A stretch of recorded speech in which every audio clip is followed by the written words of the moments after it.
पड़ेगा, हमें अपनी आत्मरक्षा खुद करनी पड़ेगी। इस तरह का समाज आप मान रहे हैं? आदिकाल हमारे भारत वर्ष में तो ये कहा जाता है शांति प्रिय देश। तो फिर माननीय प्रधानमंत्री जी आत्मनिर्भर की बात क्यों कर रहे हैं? नहीं तो वो आत्मनिर्भरता अलग है ना। अगर वो कह रहे हैं आत्मनिर्भर बनो तो हम भी रक्षा के लिए आत्मनिर्भर बन रहे हैं। नहीं तो फिर इंसान खुद पुलिस बन जाए, ये कहना चाह रहे हैं? इंसान पुलिस नहीं, कानून को हाथ में नहीं लेना। आत्मरक्षा के लिए कोई भी वस्तु रखना। ये गन क्यों दी जाती है? गन का लाइसेंस क्यों दिया जाता है? ये बंद करवाओ, पुलिस के पास तो खुद है। और भी आपके बताइए अगर हम गलत बोले। और भी बयान है आचार्य जी, आप जो आपके अनुयायी हैं उन्हें पागल कहते हैं। हाँ, अच्छा है। क्यों? पागल का मतलब प्रभु को पाकर के जो गल जाए वो पागल। पागल का अर्थ है, पागल को आप उल्टा पढ़ो तो लग पा, प्रभु के चरणों में लग जाओ, वो पागल। अपने आप को अछूत कहते हैं आप? अपने आप को अछूत कहते हैं? बिल्कुल, चारों वर्ण हमारे अंदर हैं। शूद्र है, वैश्य है, क्षत्रिय है, धर्म की रक्षा के लिए हाथ उठाते हैं। आप तो कहते हैं ना जातिवाद का मैं जिक्र नहीं करता, लेकिन आप कह रहे हैं चारों वर्ण हमारे अंदर हैं, इसलिए जातिवाद की कोई बात नहीं। तो अछूत कैसे हैं फिर? अछूत कैसे हैं? अपने आप को कहते हैं। क्यों हैं? मैं वही जानना चाहता हूं। हमें ये लगता है कि हमारी गांव की भाषा है, आप हमें छूना नहीं, हम अछूत हैं। उस वक्त गांव की भाषा में, गांव का एक कहावत है, भैया हमें छूना नहीं, हम अछूत हैं। तो गांव की कहावत में वो संबोधित किया था, ना कि अपने आप को अछूत सबसे संबोधित करके या किसी व्यक्ति को जलील करके हमने अछूत कहा। सनातनियों को कायर कहते हैं आप जी? सनातनियों को? हाँ, अगर सनातन की बात आती है और बुजदिल बनकर घर पर बैठ जाते हैं तो वो कायर हैं। राम की बात आती है और राम के लिए जबान नहीं उठती, संतों की बात आती है, धर्म की बात आती, और अगर कोई बाहर नहीं उठता, मुंह नहीं खोलता, अपनी वाणी नहीं खोलता, तो वो बिल्कुल कायर हैं प्यारे। तो ऐसा क्यों लग रहा है कि समाज कायर होता जा रहा है हमारा, और आपको इस तरह की बात कहनी पड़ रही है? जग भी बहुत रहे हैं। हाँ। जग भी तो रहे हमारे जैसे। जगाने से तात्पर्य क्या है आपका? किस तरीके से जगाना चाहते हैं? एकता। क्यों? आप कहते हैं मैं जाति नहीं मानता, मैं धर्म नहीं मानता, तो आप इंसान को एक कीजिए ना। आप वहां सनातनी जोड़ देते हैं। सनातन का मतलब कोई पर्टिकुलर धर्म नहीं, सनातन का मतलब वो धर्म जिसमें बसो सारे धर्मों को एक करना चाहते हैं। पूरी बात। हाँ। वसुदेव कुटुंबकम की चर्चा, हम उस सनातन धर्म की बात कर रहे हैं जिसके मंदिरों से आवाज निकलती है, विश्व का कल्याण हो, विश्व में शांति हो, प्राणियों में सद्भावना हो। और जो इस चीज को नहीं मानते वो दूसरे धर्म को मानते हैं। अगर वो नहीं मानते तो वो मानव है, नहीं है, मानव समाज में रहने के लायक। दूसरे धर्म की बात कर रहा हूं मैं सर, जो वो अपना पालन। धर्म हमारे हैं, सब धर्म हमारे हैं, जिसमें मानवता सबसे पहले, हमारा उद्देश्य है मानवता। तो एकता की जरूरत क्यों है? समाज बिखर रहा है क्या आपकी नजर में? बहुत ज्यादा जातिवाद के नाम पर रोटियां सेकी जा रही हैं श्रीमान। आपको न्यूज नहीं पढ़ रहे आप? नहीं, न्यूज तो कुछ जगह की आती हैं, उससे पूरे समाज को हम ताना बाना बिगाड़ने का काम कर रहे हैं। समाजों को ये करना जरूरी है। आप भी न्यूज चलाइए ये काट कर हमारी अलग से। मतलब ताना बाना बिगड़ गया है समाज का? कौन बिगाड़ रहा है समाज का ताना बाना? अब आपकी नजर पर कह दें? नहीं, कह दीजिए, जब उसको भी चला देंगे काट। अरे साहब, इतने ज्यादा भी नहीं।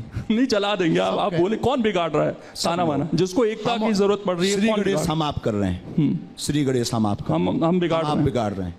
अच्छा, आप और हम दोनों? तो वही तो मैं कह रहा था कि भड़काने वाली बात है क्या आपके बयानों से, जिससे ताना बाना बिगड़े? नहीं, हम एकता की चर्चा करते हैं, आज भी कह रहे हैं, हम मानववादी हैं। सबसे पहले कोई हमसे परिचय पूछे तो हम सबसे पहले मानव हैं, फिर सनातनी हिंदू हैं, तीसरा हम हिंदुस्तानी हैं। ये हमारा सौभाग्य। चलिए आखिर में मैं गुरुजी, आज का युवा जिसको आप एक करने की बात कह रहे हैं, उसके लिए क्या कहना चाहेंगे जल्दी से? सभी युवाओं को हम यही कहना चाहेंगे कि मानव धर्म सबसे बड़ा धर्म है, और सनातन धर्म एक ऐसा धर्म है जो सबको स्वीकार करता है। सभी युवाओं से कहना है, माता पिता और गुरु की बातों पर चलते रहिए, सनातन धर्म का अनुकरण करते रहिए, भारत एकता की ओर बढ़े, ताकि अनेकता में, जातिवाद में ना बटे, और सनातन का उत्थान हो, भारत का उत्थान हो, भारत विश्व गुरु बने।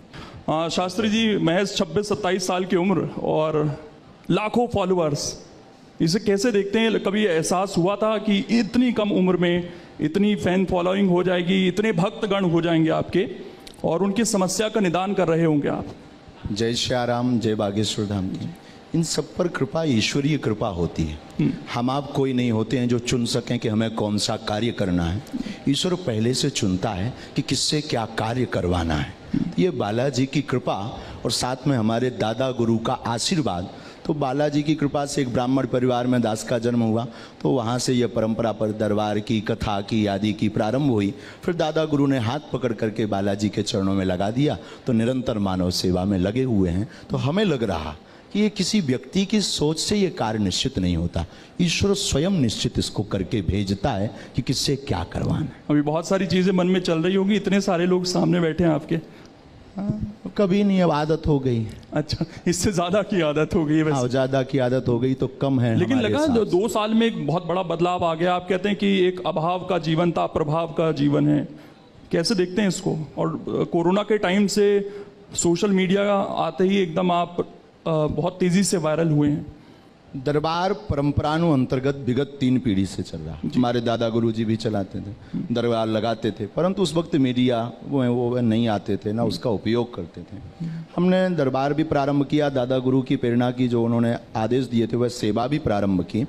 और साथ ही साथ जो आपने कहा है कि 2 वर्ष में यह दरबार बड़ा प्राचीन है, परंपरानु अंतर्गत लोगों तक पहुंचा, अब पहुंचा, आप तक अब पहुंचा। तो हमें लगता है कि आपकी खोज अब तक हो पाई है, वो पहले खोज कर चुके थे आज से 300 वर्ष पहले।